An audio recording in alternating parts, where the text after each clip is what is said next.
Chapter अपना है दिशा परीक्षण। बेटा अगर जमाने के साथ नहीं चलेंगे तो फिर छूट जाएंगे, है ना।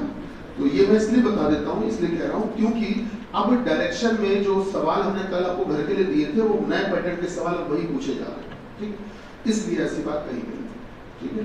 चलिए तो कार्यक्रम स्टार्ट करते हैं। बेटा माउस उधर से लेकर आओ और उससे माउस होगा, पता करो कहाँ रखा है, उससे सही कर देना, ठीक है। बीच में डबल क्लिक करिए ना तो पूरी स्क्रीन आ जाएगी बीच में। हाँ डबल क्लिक करिए, हाँ डबल क्लिक करिए अभी, ठीक है। चलिए आइए देखते हैं दिशा परीक्षण। सभी लोग ध्यान दीजिएगा, भैया गौर करिएगा कि दिशाओं की कहानी कुछ इस प्रकार से होती है सर। वो बीच में डबल क्लिक करिए, नहीं बीच में डबल क्लिक करिए, ठीक। बेटा कौन हो इधर बच्चा,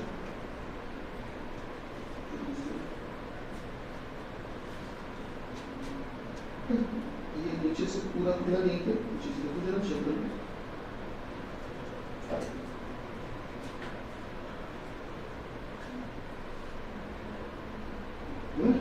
चलो ठीक, क्लिक करिए जरा, सिंगल क्लिक, डबल क्लिक करिए, थोड़ा नीचे लाइए कर्सर। ये स्क्रीन सिंगल स्क्रीन है ना, इस पर स्ट्रेच करने वाली, इसको कर, ये हाँ। अब वो दूसरी स्क्रीन खुल गई ना, डबल क्लिक करिए, डबल क्लिक करिए,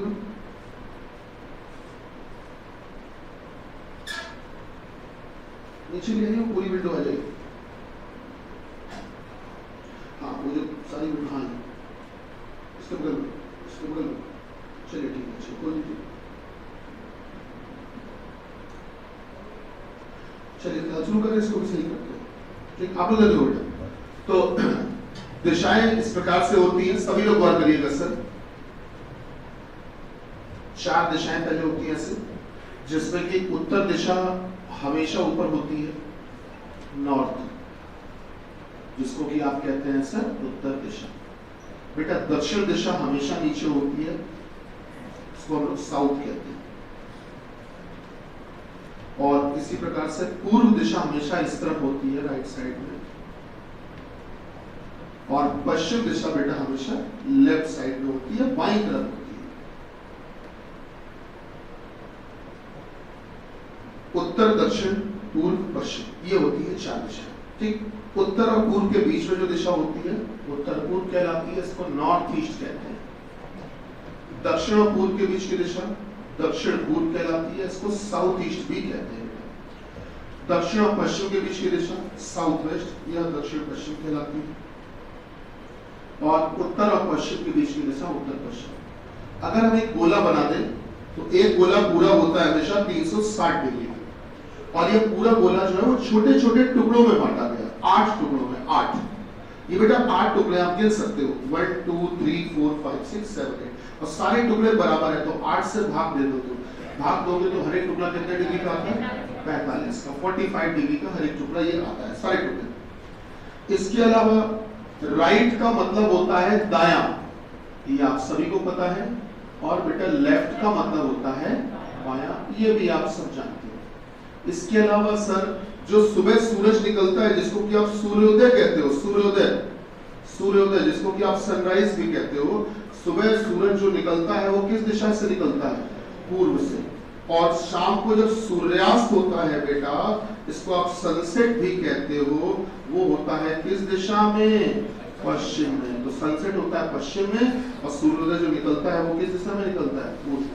ये हो गई अपनी 2 दिशाएं इनके लिए आवश्यक। आइए सवालों की बात कर लेते हैं। कभी भी सवाल लगाना तो कैसे लगाना, वो ध्यान दीजिए।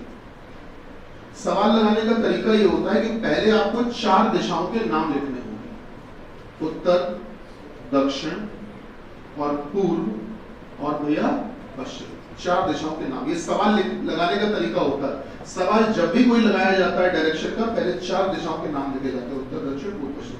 बीच में कोई भी लाइन नहीं खींची जाती है, पहले शुरुआत में कोई लाइन मत खींचना। अब जो बोले वो काम कर सकते हैं। अच्छा, एक और बात सीखिएगा, एक चारों जितनी दिशाएं सामने बनी है, इनमें एक ऐसी दिशा होती है जो प्राकृतिक दिशा कहलाती है, नेचुरल डायरेक्शन। ध्यान रखना है, इस दुनिया में केवल एक दिशा है जो सच में है, हकीकत में है, वास्तव में है, बाकी सारी दिशाएं काल्पनिक है। आपको बता दें, वो दिशा है उत्तर।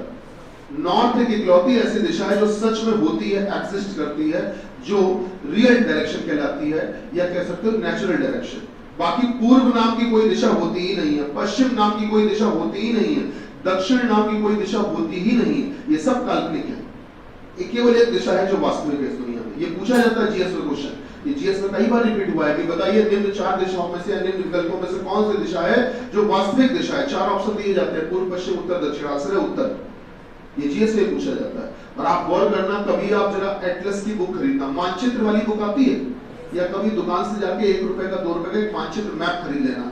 आप गौर करना, उसमें किसी भी देश का नक्शा बना होगा, मानचित्र, और उसके बगल में किनारे ऊपर साइड में कभी ध्यान से देखना, मानचित्र वाली उस किताब में ऐसे एन लिखा होगा। किसी ने अगर मैप देखा हो मानचित्र तो उसमें लिखा हुआ दिखेगा, गौर करिएगा।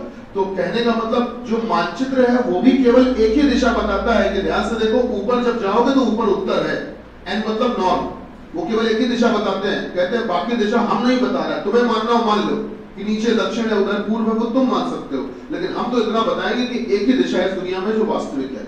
अब ये क्यों कह दिया कि उत्तर दिशा ही वास्तविक होती है, बाकी सब काल्पनिक, ऐसा क्यों कह दिया? उसका कारण है सर, जब आप यहाँ से बाहर रोड पे निकलेंगे, सड़क पर जाएंगे, बाहर खड़े हो जाएंगे और ऊपर आसमान की तरफ देखेंगे, तो हमेशा ऊपर ही तो उत्तर होता है। यही तो बताया क्या, ऊपर कौन सी दिशा होती है बेटा? उत्तर।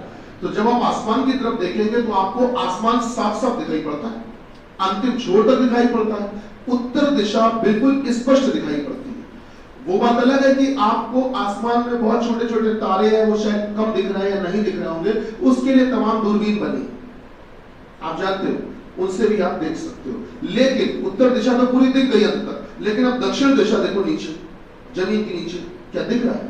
नहीं। सुना है कि नीचे पानी है, पानी के बाद खनिज पदार्थ है, ये सब सुना है, दिख तो नहीं रहा, सब कल्पना है। जब दिखे तब तो सच माने, और दिखता केवल एक है, वो है उत्तर। अच्छा, पूर्व की तरफ देखो, तुम अपने दाहिनी तरफ देखो, पूर्व की तरफ देखना, पूरा दूर तक मैदान दिखेगा, लेकिन आपको अंतिम छोर नहीं दिखेगा। आपको क्यों नहीं दिखेगा? कारण है, जब आपको ये हिंदी में भी पढ़ाया गया है कि जब आप बहुत दूर तक जमीन को देखते हो तो एक बहुत खाली मैदान पड़ा है, बहुत मंजर, तो आप बहुत दूर तक जमीन को जब नजरें आपकी जाएंगी तो आप देखना एक स्थिति में आपको ऐसा लगेगा कि आसमान और जमीन मिल गए। ये पढ़ाया भी गया, आपको पढ़ाया गया इफेक्ट चीज। इसके अलावा अगर आप पश्चिम में देखोगे तब भी ऐसे दिखेगा, मिल गए। आपने समुद्र के साथ भी ये चीज देखी है। आपको लगता है कि जब सनसेट लोग देखने जाते हैं गोवा वगैरह में समुद्र किनारे, तो ऐसा लगता है सूरज पानी में डूब रहा है, क्योंकि सूरज कभी भी पानी में नहीं डूबता। बेटा होता क्या है कि हमारी नजरें जहां तक जा रही वहां तक पानी और जमीन, ऐसा लगता है पानी और आसमान मिल गए, समझ, ऐसा लगता है, प्रतीत होता है। तो ओवरऑल कहने का इतना मतलब है कि एक ही दिशा होती है जो वास्तविक होती है, जो अंत तक दिखती है। आपको बताएं, जब आप कभी पुलिस की ट्रेनिंग करने जाएंगे, या इंडियन आर्मी की बात करो, या किसी भी डिफेंस की या एनसीसी की ट्रेनिंग की होगी किसी ने, तो उसको पता होगा उसमें कंपास पढ़ाया जाता है। कोई एनसीसी वाला है? एनसीसी वाले तो पढ़ाया गया होगा कंपास। जब आप आर्मी वगैरह में सर्विस में या किसी भी डिफेंस में जाएंगे या पुलिस फोर्स में जाएंगे, तो ट्रेनिंग के दौरान आपको एक कंपास पढ़ाया जाएगा। छोटी सी डिबिया होती है, उस डिबिया में एक ढक्कन खुल जाता है और उसमें एक सुई होती है, और वो सुई केवल नॉर्थ ही डायरेक्शन को शो करती है और किसी डायरेक्शन को शो नहीं करती है। बात समझ रहे हैं? तो गूगल पे सर्च करोगे वो डिबिया आपको दिख जाएगी आसानी से। तो कहने का मतलब है कि सभी जगह पे बताया जाता है केवल एक दिशा है जो रियल है। चलिए अब सवाल लगा लेते हैं। कल सवाल जो डायरेक्शन के 2 सवाल बोले थे, 2 बोला था कि एक, तो डायरेक्शन में जो सवाल बोला था वो बताइए कल क्या बोला था बेटा? कि इतना धीरे बोलोगे तो कैसे समझना है? कोई और पढ़ दो बेटा, कोई अर्थ है? हाँ ठीक है, चलिए कल हमने कुछ जानकारियां लिखवाई थी, अब हम निर्देश पढ़वाएंगे। उसके बाद एक समीकरण भी लिखवाया था, बताएं क्या समीकरण था? k प्लस n m, हाँ फिर से बोलो, k प्लस m हाँ माइनस p भागित r, ये आपका एक समीकरण दिया था। चलिए जो जिन लोगों का आज पहला दिन है वो लोग भी समझने का प्रयास करना। बेटा हमने शुरुआती की थी ऐसे सवाल से जो दरअसल अब बिल्कुल नए हैं, आप पहली बार देखा होगा, जिन्होंने खूब तैयारी कर रखी होगी उन्होंने भी पहली बार देखा होगा इस तरह का सवाल। गौर करना, नॉर्मल सवाल तो खूब आते थे कि a प्लस बी का अर्थ है कि a b के उत्तर में, पर अब चीजें बदल रही हैं। इस बार सीजीएल में आया था डायरेक्ट ब्लड रिलेशन का एक क्वेश्चन कि a प्लस बी का अर्थ है कि a b के पिता के भाई का की माता है, a b के पिता के भाई की माता है। सोचो इनडायरेक्ट रिलेशन आ गया था, वैसे ही ब्लड रिलेशन में दिया है। चलिए कार्यक्रम शुरू करते हैं। कभी भी डायरेक्शन का सवाल अगर आपको सिंबॉलिक चिन्ह के रूप में दिया जाए तो बेटा हमेशा शुरुआत पीछे से करना, पीछे से। सबसे पीछे चिन्ह लगा है भाग का, और भाग का चिन्ह लगा है किसके किसके बीच में, पी और आर के बीच में। अच्छा बेटा हमने आपको कुछ दूरियां भी लिखवाई थी इसके, यहाँ प्लस के ऊपर दूरियां क्या क्या लिखवाई थी बताओ? 8,6 इसी क्रम से थी। गुणा के ऊपर बोलो 12 4 12 6। भाई आप लोग देख कर नहीं पढ़ पा रहे हो कितनी गलत बात है। आगे बोलो माइनस के ऊपर बेटा 10 6 शाबाश। भाग के ऊपर 20 12। आओ देखते हैं। तो इसमें लिखा हुआ है P divided by R, P भागित R। तो निर्देश आपको कल लिखवाए गए थे, P भागित R का अर्थ वही होगा जो आपको निर्देश में A भागित B का अर्थ लिखवाया गया। अब पढ़िए आपको A divided by B, A भागित B का अर्थ जो लिखा था एज इट इज हूबहू वही पढ़ना। पढ़ो A B के दक्षिण में स्थित बिंदु के पूर्व में। चलिए सभी लोग ध्यान दीजिएगा, नए वाले भी ध्यान दीजिए बेटा। कल एक छोटा सा सवाल हमने शुरुआत की थी कि A भागित B का अर्थ बताया था, मतलब जब भाग का निशान लगा हुआ है तो इसका अर्थ कल बताया था कि जिन दो लोगों के बीच में भाग का निशान लगा हो तो इसका अर्थ होता है कि A B के, दोबारा से पढ़िए, A भागित B का अर्थ क्या दिखाया था? स्थित बिंदु के पूर्व में। लिखवाया यह था कि जो A है ना, A वो B के दक्षिण में स्थित बिंदु के पूर्व में, B के दक्षिण में स्थित बिंदु के पूर्व में। पहले B तो बनाए, तो पहले हमने B बनाया। चलिए हमने B बना दिया। अब गौर करना, B के दक्षिण में स्थित बिंदु के पूर्व में कौन? A। तो अब जब AB की कहानी चल रही थी तो वैसे ही अब AB की जगह ऊपर कौन आ गया? PR। A की जगह P आ गया और B की जगह R आ गया। तो जहां B लिखा है क्या उसकी जगह अब हम R मानेंगे कि नहीं? ठीक है, तो कहानी वैसी ही बनेगी। तुलना करोगे, जब कंपैरिजन करोगे तो जैसे कहा था इसमें कि A B के दक्षिण में स्थित बिंदु के पूर्व में है, तो अब की बार P R के दक्षिण में स्थित बिंदु, R के दक्षिण में स्थित बिंदु। सब लोग देखकर बताओ क्या R का दक्षिण नीचे होगा? दक्षिण नीचे ही तो होता है बेटा। तो R के दक्षिण में स्थित बिंदु के पूर्व में है, पूर्व में है। और कौन है? P। ये आपने P लिख दिया। अब आप ये देखो कि पहली वाली दूरी कितनी लिखी थी? 20। बाद वाली 12। तो बेटा जो पहली वाली दूरी है इस पे लिख दो 20 और बाद में कितना चले? 12। क्या बात थोड़ी बहुत समझ में आई? बेटा P भागित R का अर्थ वही होगा जो आपको A भागित B का अर्थ लिखवाया था कॉपी में, और A भागित B का अर्थ लिखवाया था कि A B के दक्षिण में स्थित बिंदु के पूर्व में है। तो इसका मतलब अब की बार P R के दक्षिण में स्थित बिंदु के पूर्व में। ध्यान से देखो, R के दक्षिण में स्थित बिंदु ये है, बिंदु है, और इस बिंदु के पूर्व में कौन है?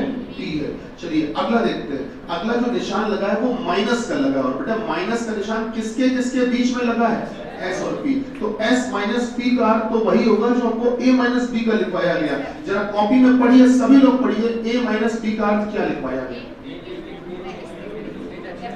A B के पूर्व में स्थित बिंदु के दक्षिण में। जो A है ना वो B के पूर्व में, यहां से देख, जो A है वो B के पूर्व में स्थित बिंदु। तो अब की बार A की जगह पे ऊपर कौन आ गया? S। B की जगह कौन आ गया? P। तो इसका मतलब S P के पूर्व में स्थित बिंदु के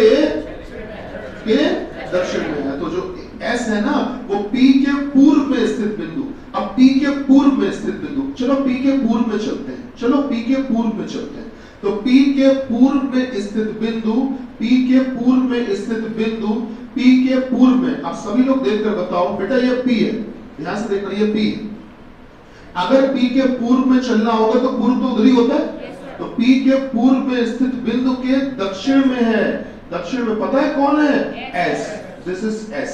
अब जरा दूरियां देख लो कितनी कितनी थी। पहले दूरी कितनी थी? 10। बाद में कितनी थी? 6। तो बेटा ये जो पहले दूरी चली इस पे लिख दो 10 और बाद वाले में 6। क्या बात थोड़ी बहुत समझ में आ रही? नहीं आ रही? हाँ भैया आ रही? ठीक है, चलो आगे पढ़ते हैं बेटा। m गुणे s का अर्थ क्या है? m गुणे s का अर्थ वही होगा जो a गुणे b का लिखवाया था। बेटा a गुणे b का अर्थ क्या लिखवाया था? जरा कॉपी में देखिए, अगल बगल देखो बेटा, गणेश बोलो अगल बगल देखो। a b के पश्चिम में स्थित बिंदु के उत्तर में है। तो a b के पश्चिम में स्थित बिंदु के उत्तर में है। तो की बात m बोले बेटा, m s के पश्चिम में स्थित बिंदु के उत्तर में है। जो m है ना m, जो m है ना m, वो s के पश्चिम में स्थित बिंदु के उत्तर में है। s के पश्चिम में स्थित बिंदु के उत्तर में। तो एक काम करते हैं, s के पश्चिम में हम लगभग यहाँ तक ले आते हैं।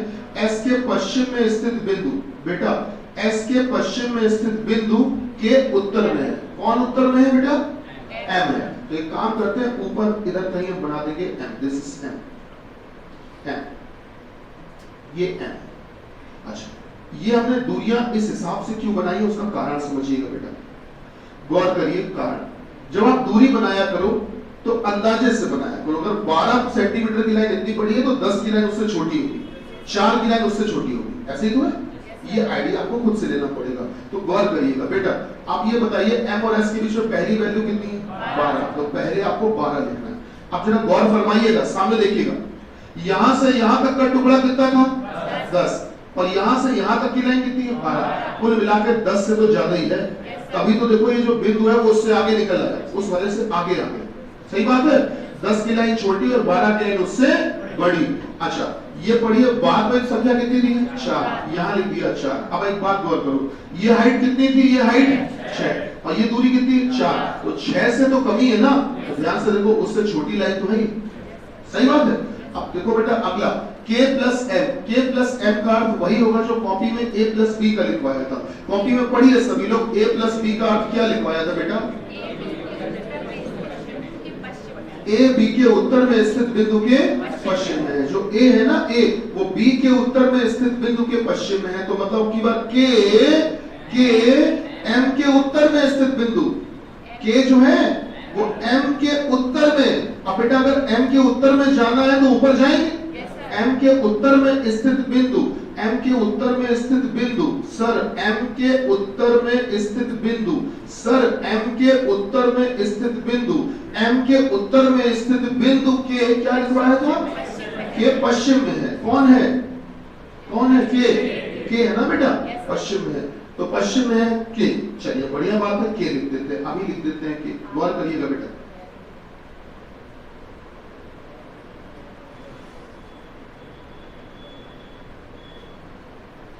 यहां पर हमने शुरुआत में एक बिंदु लिखा था और ऊपर शायद आर बनाया था। आर था ना बेटा? आर। ये हाइट कितनी लिखी थी हमने? शुरुआत क्या है? 20। और ये टुकड़ा तो 12 था ही मान लो। ये क्यों ऐसा करना पड़ा आपको, लाइन बिगाड़नी क्यों पड़ी, उसका कारण है। पॉइंट ये था अपने पास में कि k जो है वो m के उत्तर में स्थित बिंदु, m के उत्तर में स्थित बिंदु के पश्चिम में है। और पश्चिम में कौन है? k। ये सर हो गया अपना k। अब जरा देखिए, k यहाँ पर आ चुका है, ठीक है, k ये आ चुका है। अब गौर करो, ये जो दूरियां थी, पहले दूरी कितनी थी? 8। बाद में कितनी थी? 6। तो हमने काम किया, ये दूरी 8 है। दूरी कितनी है? 8 यहाँ से अब तक। और ये कितनी है? 6। चलिए फटाफट से दूरियों को थोड़ा सही ढंग से बांट देते हैं। कैसे बांटेंगे जरा गौर करना बेटा। ये टुकड़ा कितना था पूरा? ये भी कितना होना चाहिए? 6। तो 6 में से अगर ये नीचे वाला 4 है तो ऊपर वाला कितना होगा? 2। अच्छा, याद करिए m से लेकर और यहाँ तक की दूरी, m से यहाँ तक की 8 हुआ करती थी। 8 में से अगर 2 ये निपटा दो, हटा दो नीचे वाला, तो ऊपर बचा कितना? 6। इसका मतलब है कि ये बचा होगा 6। कहां से? यहाँ से लगा के यहाँ। बोलो सहमत हो बेटा? क्या ये जो डिस्टेंस होगी, क्या ये 6 रही होगी कि नहीं? बोलो भैया, ये 6 रही होगी। और आपको पता है इस तरह के प्रश्न जब होते हैं पेपर में, टाइम लगता है चित्र बनाने में, हम मानते हैं, लेकिन फायदा भी बड़ा होता है। एक प्रश्न कभी पूछा ही नहीं जाता, कभी नहीं पूछा जाता। ऐसे प्रश्नों में इतना बड़ा डायग्राम बनवा के आपसे वो 3 से 4 क्वेश्चन पूछेंगे, कम से कम 3 से 4 क्वेश्चन, 5 भी हो सकते हैं। बैंकिंग में तो 5 के ऊपर भी चले जाते हैं। तो आपको करना क्या है, इतनी मेहनत से आपने डायग्राम पूरा कर लिया। अब बात आती है सवाल की, तो सवाल में कोई दिक्कत नहीं। अच्छा, एक बात और समझो जरा बेटा, गौर करो। ये पूरा टुकड़ा इतना कितना था, तो सामने भी 12 ही होना चाहिए। 12 में से अगर 10 यहां तक है तो आगे का छोटा टुकड़ा कितना होगा? क्या बेटा ये 2 होगा कि नहीं होगा? ये जो छोटा टुकड़ा है सर, ये जो छोटा टुकड़ा है बच्चा, क्या ये 2 होगा कि नहीं होगा? समझ पा रहे हो? मैं 2 किसको लिखा? नहीं समझ पा रहे बेटा, यहां से यहां तक ये दिस इज, बताओ ये 2 समझ पा रहे हो? 2, ये 2 है आपका, है ना? और ये जो नीचे वाली लाइन है ये कितनी है? 2। ऊपर वाली कितनी है? 6। अच्छा एक बात और समझो, आपको हम याद दिलाना चाहेंगे इस बिंदु से लेकर और P तक, इस बिंदु से लेकर और P तक की जो दूरी हुआ करती थी वो 12 हुआ करती थी। कितनी हुआ करती थी? 12। 12 में से अगर 2 उधर चला गया तो इधर बचा कितना? 10। सर इधर का जो सेगमेंट बचा दैट इज 10, इधर वाला जो हिस्सा बचा वो कितना बचा बेटा? 10। अच्छा एक बात देखने में तुमको समझ में आ रही होगी, यहां से यहां तक की दूरी है 10 और ये लाइन कितनी है? 6। चेक करो, इससे छोटी तो है ना? अब इधर बचा हुआ 4 ही तो बचेगा। चलिए अब प्रश्न जो हमने कल पूछा था घर के लिए वो क्या था, जरा पढ़ के बताएं सभी लोग। बताइए कि बिंदु K के सापेक्ष बिंदु R की दूरी व दिशा, यही तो था सर। K के सापेक्ष R की दूरी व दिशा, तो सर K ये रहा, R ये रहा, तो K से R को मिलाना है तो हमने K से R को सीधे सीधे ऐसे मिला दिया। अब बेटा ये दूरी चाहिए हमको, तो ये दूरी निकालने के लिए आपको समकोण त्रिभुज बनाना पड़ेगा, राइट एंगल ट्रायंगल। तो एक काम करो, इस लाइन को आगे एक्सटेंड कर दो, बढ़ा दिया। अब इस पॉइंट का नाम थोड़ी देर के लिए रख देते हैं x, थोड़ी देर के लिए। अब आप एक बात हमको बताइए, ये लाइन कितनी है? तो सामने भी कितनी होगी? 6। क्या बेटा ये लाइन इतनी 6 होगी? वैसे ये पूरी हुआ कितनी करती थी? ये पूरी 20 हुआ करती थी। 20 में से अगर 6 हटा तो नीचे की तो ऊपर बची कितनी? 14। तो ऊपर का जो हिस्सा बचा क्या वो बेटा 14 बचा कि नहीं बचा? सही बात। अब ये देखिएगा, ये कितना है बेटा? 10। 10 में से अगर ये 10 है तो सामने भी 10 होनी चाहिए। 10 में से अगर 6 हट गया तो इधर बचा कितना? 4। सर इधर का जो टुकड़ा बचा वो 4 बचा। अब आप चाहो तो एक समकोण त्रिभुज देख सकते हो आसानी से। एक ट्रायंगल देखिएगा आप, RX और ये बिंदु का नाम हम T रख देते हैं, तो RXT। जरा त्रिभुज RXT, T कहां पहुंच गए? K, सॉरी यहां तक आना है ना, RXK। जरा RXK तक जाओ, RXK, त्रिभुज RXK, देखो क्या दिख पा रहा है आपको? नहीं दिख पा रहा है। त्रिभुज RXK पर गौर करिए बेटा, RXK, ये रहा आपका RXK, यहां से यहां, सर ये लाइन यहां और सर ये लाइन यहां। चेक करिए RXK दिखाई पड़ रहा है बेटा? RXK में आपको लंब पता है और आधार पता है, क्या कर्ण निकाल सकते हो? बिल्कुल निकल सकता है। गुरुजी आपको पाइथागोरस थ्योरम बचपन से ही पढ़ाई गई है, कर्ण का स्क्वायर बराबर लंब का स्क्वायर, बोलो बेटा, प्लस आधार का स्क्वायर। इंग्लिश में अगर पढ़ना चाहे तो ये पढ़ाया गया है जो मीडियम इंग्लिश वाले हैं, perpendicular square is equal to, sorry hypotenuse square is equal to perpendicular square plus base square, ये पढ़ाया गया मीडियम इंग्लिश में, पढ़ाया गया ना बेटा? ठीक है, अगर आपको हिंदी इंग्लिश जिसमें पढ़ना हो पढ़ सकते हो। कर्ण क्या होता है? जो ये तिरछी भुजा होती है इसी को कर्ण कहते हैं। मेरे ख्याल से ये तो जानकारी होगी सबको बेटा, है ना? तो बेटा इसका मतलब क्या होगा? RK का स्क्वायर बराबर RX का स्क्वायर और प्लस बोलते जाओ प्लस XK का स्क्वायर। क्यों बेटा सही बोलना है? ठीक है, पाइथागोरस थ्योरम लगा दो। अब हमको ये बताओ बेटा, क्या RK की वैल्यू आपको पता है? नहीं पता, वही तो निकालनी है RK। ठीक है, बराबर उधर RX तो पता है, कितनी है? 14 और प्लस XK कितना है? 4। सही है बेटा, ये हो गया 196 और ये हो गया 16, जोड़ो कितना है? 212। 212। सर ये तो RK स्क्वायर की वैल्यू आई है, तो अगर RK स्क्वायर की वैल्यू आ गई है 212 तो RK की वैल्यू होगी √212। ठीक है, √212। तो जो दूरी आई है वो √212 आई है सर। और बात करते हैं दिशा की। अब ये ध्यान रखना, किसके सापेक्ष दिशा पूछी? जिसके सापेक्ष बोला जाए, जिसके भी सापेक्ष बोला जाए उस बिंदु पे खड़े हो जाया करो जाके, उस बिंदु पर खड़े हो जाया करो जाके और दूसरे बिंदु को देखा करो। अब ये बताओ किसके सापेक्ष पूछी? K के सापेक्ष R। अब आप सब K पर खड़े हो जाओ, K पर खड़े हो जाओ और R को देखो। K पर खड़े होकर R को देखोगे तो बताओ, R को देखोगे तो R को इधर दिख रहा है, और अगर इधर दिख रहा है तो किस किस दिशा के, उत्तर और पश्चिम के बीच में। तो के सापेक्ष आर की दिशा, तो बेटा दूरी ये आ गई और दिशा जो आएगी वो सर अगर उत्तर और पश्चिम के बीच में तो ये लाइन आ रही है और आ रही है तो दिशा पता है कौन सी हो गई, उत्तर पश्चिम। ठीक है, जल्दी से नोट कर लो, जल्दी से नोट करो इसको और फिर हम लोग आगे बेसिक सवाल से स्टार्ट करते हैं। ये सवाल हमने इसलिए पहले बोल दिया था क्योंकि अब परीक्षा में ऐसे प्रश्न, बेटा नोट कर लीजिए, जिनके पास क्वेश्चन नहीं भी लिखा कल वाला वो लोग भी नोट जरूर कर लीजिएगा।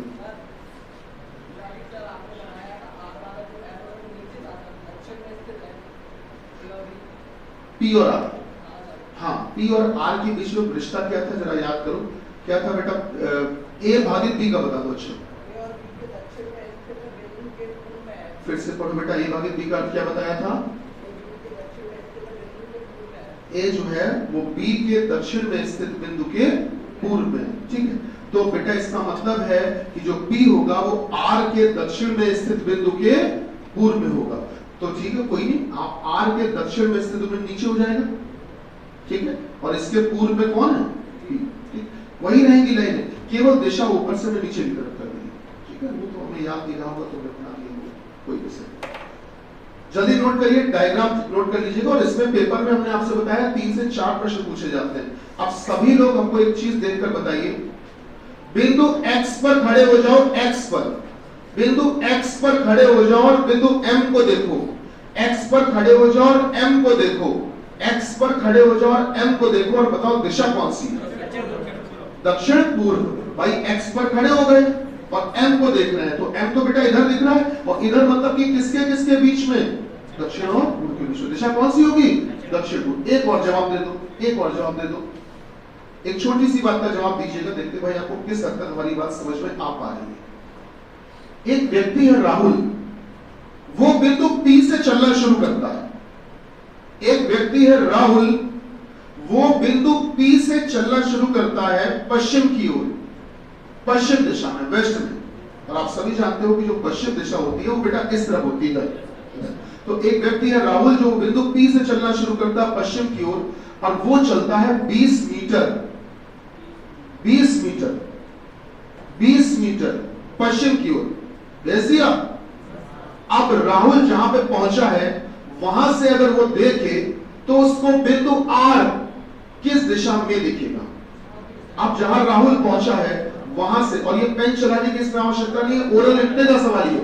तो अब राहुल की जगह से बिंदु R किस दिशा में, उत्तर पूर्व, यही आंसर है, नॉर्थ ईस्ट, बिल्कुल सही बेटा। भाई अगर P से चलोगे 20 मीटर पश्चिम में, तो बेटा 20 मीटर तो नहीं पाओगे पश्चिम में, तो 2 ये 10 ये 12, मेरे ख्याल से 8 और आओगे, लगभग राहुल यहाँ कहीं आ चुके होंगे। अब राहुल अगर देखेंगे तो R बिंदु तो बेटा उनको उधर दिख रहा है, और उधर मतलब कि बच्चा किसके किसके बीच में, उत्तर पूर्व के बीच में। नहीं समझ में आया, सही ना। चलिए कार्यक्रम आगे बढ़ाते हैं। ये नोट हो गया सर, चित्र लिखिए। अगला क्वेश्चन बेटा, शीट है आपके पास, आप शीट दे रहे हैं ना, पहले क्वेश्चन लिखिएगा। आप बिल्कुल शुरुआत से इनिशियल क्वेश्चन से स्टार्ट करें। लिखिए क्वेश्चन, लिखिएगा सूरज, सूरज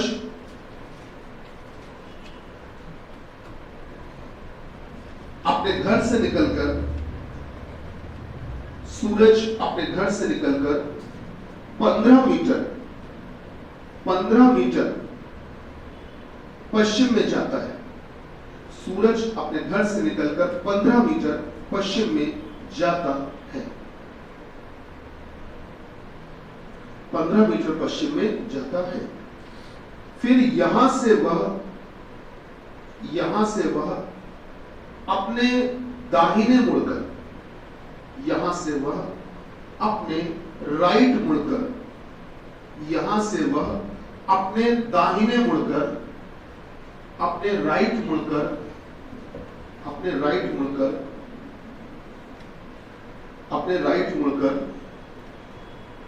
8 मीटर चलता है, दाहिने मुड़कर 8 मीटर चलता है। फिर पुनः दाहिने मुड़ता है, फिर पुनः राइट मुड़ता है, पुनः राइट मुड़ता है, पुनः दाहिने मुड़ता है और 3 मीटर चलता है, 3 मीटर चलता है। और अंत में एक बार फिर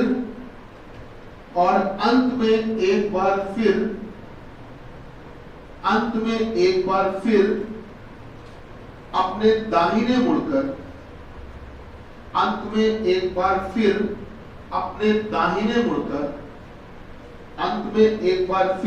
अपने राइट मुड़कर अपने दाहिने मुड़कर 3 मीटर चलता है। 3 मीटर चलता है। तो बताइए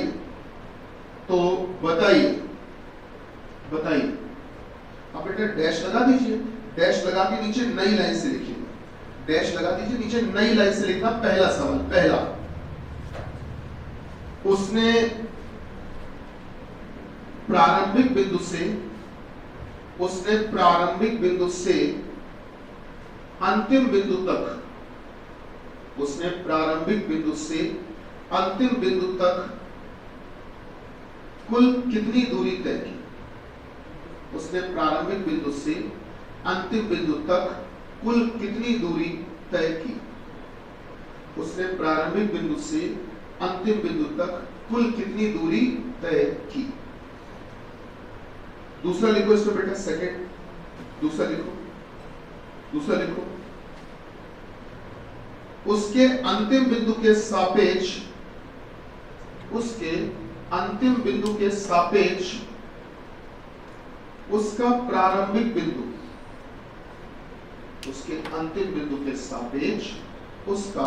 प्रारंभिक बिंदु कितनी दूरी पर और किस दिशा में है? कितनी दूरी पर और किस दिशा में है? आपने लिखा है कि उसके अंतिम बिंदु के सापेक्ष उसका प्रारंभिक बिंदु कितनी दूरी पर और किस दिशा में है। मतलब what is the distance and direction of his starting point? What is the distance and direction of his starting point with respect to his last point? ठीक है ना। और तीसरा लिखिए इसको, तीसरा,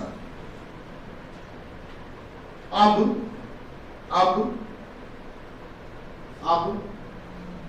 उसका दाहिना हाथ, अब उसका राइट हैंड किस दिशा में है? अब उसका दाहिना हाथ किस दिशा में है? अब उसका दाहिना हाथ किस दिशा में है? आइए देखते हैं कैसे। देखो बेटा, सिंपल सी बात है।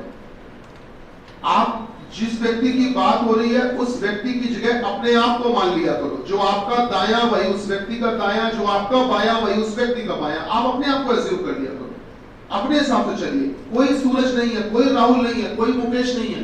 आप उस व्यक्ति की जगह अपने आप को एज्यूम कर लो। तो सवाल कैसे लगाना है वो देखो बेटा। सबसे पहले उत्तर दिशा बनाई, नीचे हमने दक्षिण दिशा बनाई, इस तरफ बनाई पूर्व दिशा, ठीक है, राइट साइड पे। दाईं तरफ बनाई पूर्व दिशा, और सर बाईं तरफ बना दी हमने पश्चिम दिशा, और बीच में सेंटर पे एक पॉइंट रख दिया, केंद्र बिंदु। जिस भी व्यक्ति को शुरू करना चलाना केंद्र से शुरू करना। अब जैसा जैसा बोलते जाए वैसा वैसा करते जाओ। चलिए शुरू करते हैं। सबसे पहले व्यक्ति कहां जाता है बताओ? घर से निकलकर कहां जाता है? पश्चिम में। कितने मीटर? 15। तो आप लोग एक काम किया करिए, देखिए जैसे 15 मीटर पश्चिम में भेजना है तो हमने पश्चिम दिशा में 15 मीटर भेज दिया। अच्छा, साथ ही साथ ये तीर का निशान जरूर लगाया करिए बेटा। ये तीर का निशान आपकी मदद करता है, इससे दायां बायां में बड़ी मदद मिलती है। भाई इस समय आपका चेहरा इधर है, आपका फेस इधर है, तो इसके हिसाब से दायां और बायां में आपको बड़ी मदद मिलेगी। इसलिए एरो जरूर बनाया करो। अक्सर बच्चे क्या करते हैं, वो पता नहीं कितने सेकंड बचाने के चक्कर में, ये उनको समय बचाना होता तो वो एरो नहीं लगाते, केवल लाइन खींच देते हैं, केवल लाइन खींचते हैं, और इससे अब चेहरा कंफर्म नहीं हो पा रहा तो दायां बायां में दिक्कत आएगी। इसके लिए हम कहते हैं कि बेटा एरो जरूर लगा दिया करो कि पश्चिम में वो चलकर आया है तो अब उसका फेस इधर है। अब बताओ कहां दाएं मुड़ता है? दाएं मुड़ता है, कितना चलता है? 8 मीटर। ठीक है, तो दाएं मुड़कर 8 मीटर। गौर करना बेटा, दाएं मुड़कर 8। अब आपको दाहिने मुड़वाना है। आप सब इधर बेटा इधर चले जा रहे हो, आपका दायां हाथ तो ऊपर होगा, तो दाएं मुड़कर 8। एक बात और ध्यान देना, अगर 15 की लाइन इतनी बड़ी है तो जो 8 की लाइन होगी वो इससे तो छोटी होगी। सर हमने मान लिया लगभग यहाँ कहीं ये है 8। क्या देखने में सही लग रहा है? सबसे पहले पश्चिम में 15, फिर दाएं मुड़कर 8। फिर जल्दी बताओ क्या बोले? फिर पुनः दाएं मुड़ता है। अब इस समय आप ऊपर देख रहे हो, अगर आप दाएं मुड़ोगे तो आप क्या इधर मुड़ोगे, और अब दाएं मुड़ोगे और कितने मीटर चलना है? 3। तो 3 चलना है तो थोड़ा ही सा तो आओगे, क्योंकि ये लाइन कितनी थी? 15, तो 3 उससे तो कम ही रहेगी। अब ध्यान दीजिएगा, अब आपका चेहरा इधर है। अब मेरे ख्याल से शायद एक बार फिर दाएं मोड़ना और फिर दाएं मोड़कर कितना 3। अब दाएं मोड़ोगे तो नीचे आओगे ना इधर, अब नीचे आओगे और नीचे आकर 3 मीटर चलना है, तो ये हमने बना दिया 3। क्या आपको बात देखने में सही लग रही बेटे? सबसे पहले पश्चिम में 15 गए, फिर राइट मुड़कर 8, फिर राइट मुड़कर 3, फिर राइट मुड़कर 3। यहाँ तक सही? ठीक है। गलती आप ये मत करना जो पहले लोग किया करते थे कि सर वो 3 वाली लाइन को भी यहाँ तक मिल ले आते हैं, तो फिर सोचो फर्क क्या रहेगा, ये 8 है और वो 3 है, क्या वो यहाँ तक आ जाएगा? नहीं आ पाएगी सर, वो तो ऊपर ही रहेगी। अब देखा जाए तो उसने यात्रा शुरू यहाँ से की थी और यात्रा खत्म यहाँ पे हुई, अंत बिंदु ये। सर प्रारंभिक बिंदु ये है, सर प्रारंभिक बिंदु ये है और अंतिम बिंदु ये है। चलिए अब देखते हैं सवाल क्या था, पहला बताए सर।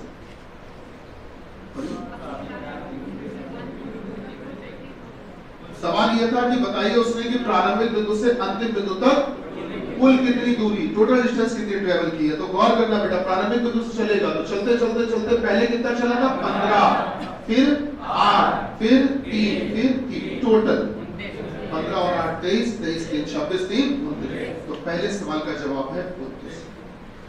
समझ गए क्या है बेटा, कुल कितनी दूरी 29, भाई जितना जितना चला उतना जोड़ दिया हमने। अगला बताओ दूसरा क्या था,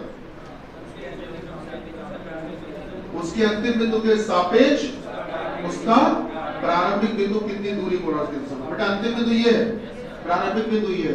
अंतिम बिंदु से प्रारंभिक बिंदु की दूरी निकालनी है आपको। And the shortest distance called displacement. पढ़ाया गया है कि न्यूनतम दूरी को ही विस्थापन कहते हैं, पढ़ाया गया है। इसको बोलते हैं वायवीय दूरी। वायवीय, डिस्प्लेसमेंट की हिंदी क्या होती है? वायवीय दूरी। कहीं कहीं वायुवीय दूरी भी लिखी मिल जाती है, इसको बोलते हैं एयर डिस्टेंस, इसको बोलते हैं एयर डिस्टेंस। ठीक है, ये ध्यान रखना, केवल और केवल यही मत न्यूनतम दूरी मत याद कर लेना, उसके जितने नाम है सब याद करो।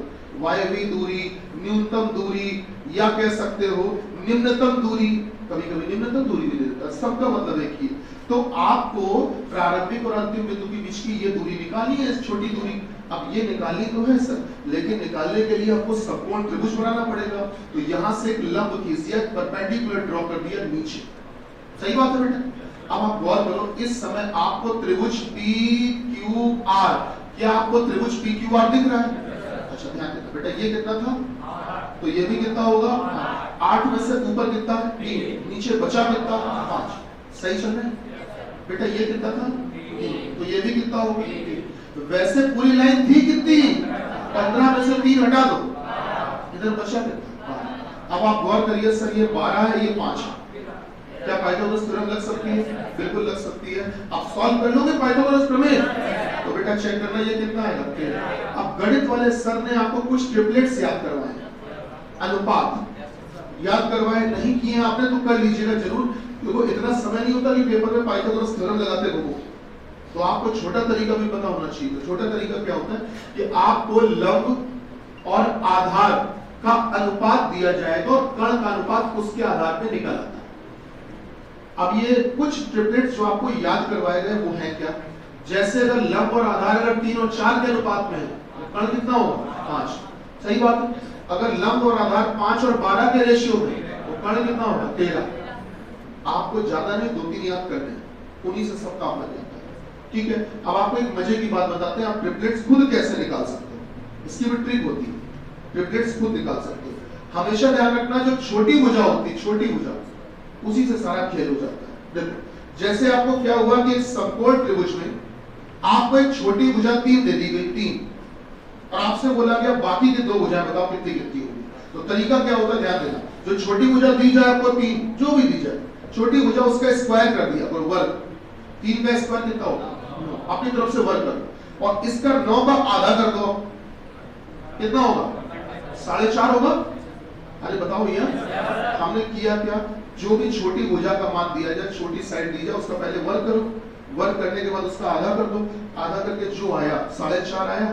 अब इसमें करना कि आपको पूर्णांक बनाना, पूर्णांक मतलब होता है आपको होल नंबर बनाना है। 4.5 में अगर 0.5 बढ़ा दो तो एक पूर्णांक बन जाएगा, और 4.5 में से अगर 0.5 कम कर दे तो भी एक पूर्णांक बन जाएगा। तो 4.5 में 0.5 कम करो तो बेटा बचेगा कितना? 4 रुपए, और 4.5 में 98 बढ़ा दो तो कितना हो जाएगा 5। तो बेटा 2 भुजाएं आ गई भाई, 3 तो 3 अपॉन कौन सी और आ गई 4 और 5। और आप सब जानते हो जो बड़ी भुजा होती है वही तो कर्ण होती है, तो इसका मतलब बड़ी भुजा की जगह 5 आ गई और इस वाली भुजा की जगह 4। नहीं समझ में आया? फिर से देखो, जैसे कोई एक त्रिभुज है, इस त्रिभुज में आपको एक भुजा 5 देती है, कह रहा बाकी भुजा निकालो। हमने कहा अभी निकाल लेंगे सर, छोटी भुजा 5 है, 5 का स्क्वायर 25 का आधा 12.5, 12.5 में 50 कैसे बढ़ाओ 50 कैसे घटाओ, 0.5 घटा दो तो 12 और फिर 13। बेटा आगे 5 12 13। नहीं समझ में भैया क्लियर है? तो ट्रिपलेट्स आप खुद भी बना सकते हो, ऐसा समझ पाओ। चलिए यहाँ की बात करें तो सर ध्यान दीजिएगा, आपको 5 पता है, 12 पता है, ये कितना आ गया 13। पहले सवाल में क्या बोला था, प्रारंभिक के सापेक्ष अंतिम की अंतिम के सापेक्ष प्रारंभिक, जो लिखा था वो पढ़िए पढ़िए, अंतिम के सापेक्ष प्रारंभिक। तो जिसके सापेक्ष बोले उस पे खड़े हो जाओ, अंतिम बिंदु पे खड़े हो गए और प्रारंभिक बिंदु को देख रहे हैं, अंतिम बिंदु पे खड़े हो गए और प्रारंभिक को देख रहे हैं, अंतिम पर खड़े हो जाओ आर पे और क्यू को देखो। बेटा आर पर खड़े हो जाओ, क्यू को देखो, तो क्यू तो इधर दिख रहा है और इधर मतलब कि किसके किसके बीच में, दक्षिण और पूर्व के बीच में। तो बताइए बिंदु आर के सापेक्ष बिंदु क्यू की दिशा होगी दक्षिण पूर्व। नहीं समझ में आया? अच्छा अगर क्यू के सापेक्ष आर की दिशा पूछी होती तो बोलने की हो रही है, अरे चौंक गए है, क्यू के सापेक्ष आर की दिशा, हाँ दुनिया बोले वो नहीं बोलना है, अपने हिसाब से बोलना है। जल्दी बताओ महाराज, हाँ पश्चिम उत्तर, पश्चिम उत्तर पक्का? ये तो दुनिया कह रही है, कुछ अलग बताओ तो जाने। भाई दुनिया वाला ही है, अरे तो सही है। क्यू के सापेक्ष आर की दिशा बताओ भैया, क्यू के सापेक्ष आर की दिशा, आर तो इधर होगा, किसके किसके बीच में, उत्तर और पश्चिम के बीच में। क्या बात से सहमत है? अच्छा आप सबसे हम ये बात पूछना चाहते हैं, एक व्यक्ति है वो बिंदु P से शुरू करता है, बिंदु P से शुरू करता है, गौर करना, बिंदु P से शुरू करता है और वो 5 मीटर चलता है। गौर करना मैं क्या बोलने जा रहा हूं, एक व्यक्ति बिंदु P से शुरू करता है और वो 5 मीटर उत्तर पश्चिम में जाता है। बिंदु P से शुरू करता है, P से, और 5 मीटर उत्तर पश्चिम में जाता है, उत्तर पश्चिम में जाता है, बोलो भैया जाता है। तो अब उसके, अब वो जहां पहुंच गया वहां से और के बीच की दूरी कितनी होगी, 4 होगी। सच में ओरल ही निपटाने वाला सवाल था ये। देखो बिंदु P से चला 5 मीटर उत्तर पश्चिम में, तो उत्तर पश्चिम तो यही होती है। तो बेटा अगर 5 मीटर चला तो बच्चा क्या ये त्रिभुज बन पा रहा है? अगर ये 5 ये 3 तो ये 4। तो अब उसके बिंदु से बताओ के की दूरी कितनी है, 4। नहीं समझ में आया? एक सवाल घर के लिए लेके जाओ, बस तब है हो गया क्लास, बस जल्दी से देखो। एक घर के लिए सवाल लिखो बेटा, शीट चलवा दो तुम समाज में, सवाल लिखिएगा घर के लिए, सब घर के लिए लिखिएगा। मुकेश सुबह के समय, मुकेश सुबह के समय at the morning time, Mukesh सुबह के समय अपने घर से निकलकर 16 मीटर चलता है।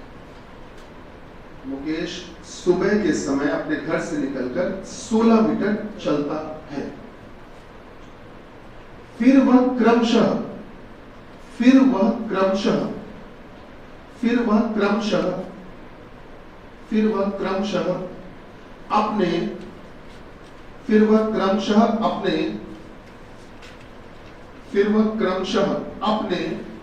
अपने बेटा सामने देखकर लिखना, सामने देखो, अपने राइट लेफ्ट पीछे, हिंदी में भी लिख दे रहे हैं, दाएं बाएं और पीछे, अबाउट टर्न बोलते हैं इंग्लिश में। तो राइट लेफ्ट पीछे मतलब दाएं बाएं पीछे, लिख पाए? मुड़ते हुए क्रमशः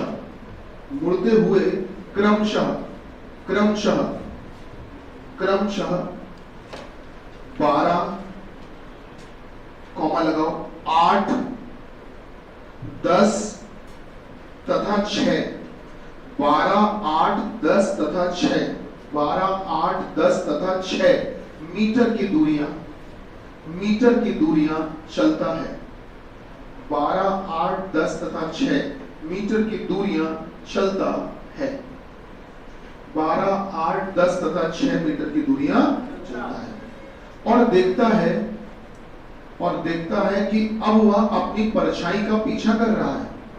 और देखता है कि अब वह अपनी परछाई का पीछा कर रहा है। और देखता है कि अब वह अपनी परछाई का पीछा कर रहा है। और देखता है कि अब वह अपनी परछाई का पीछा कर रहा है। अब वह अपनी परछाई का पीछा कर रहा है।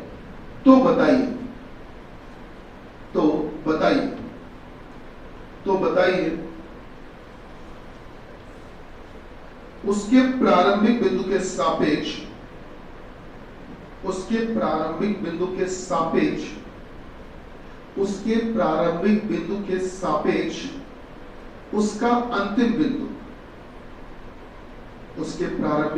सापेक्ष उसका अंतिम बिंदु कितनी दूरी पर और किस दिशा में है?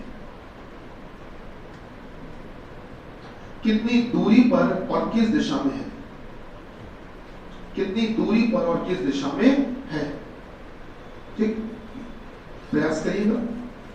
सुबह के टाइम का सवाल है, परछाई बन रही है, परछाई बनने के लिए रोशनी का होना जरूरी है। अंधेरे में थोड़ी ना परछाई बन जाएगी। और रोशनी जब आती है तो सुबह के टाइम सूरज से ही तो आएगी। सुबह के टाइम सूरज होता कहाँ है? पूर्व में। इससे करना है। Okay, thank you so much. Bharat माता की जय।